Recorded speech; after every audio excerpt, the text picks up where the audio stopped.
এখন যে ওটা দেখবো সেটা হচ্ছে পেসিমিজম। পেসিমিজম অর্থাৎ ব্যর্থতা বা আশাহত বা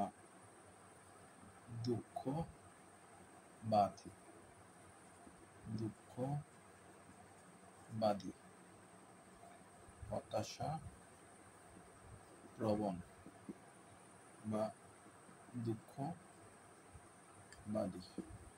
সেখান থেকে আমরা পড়তে পারি পেসিমিস্ট, ব্যর্থতা বা আশাবাদী, পেসিমিজম। আচ্ছা, দুঃখবাদী এটা হচ্ছে দুঃখবাদী। আর পেসিমিস্টিক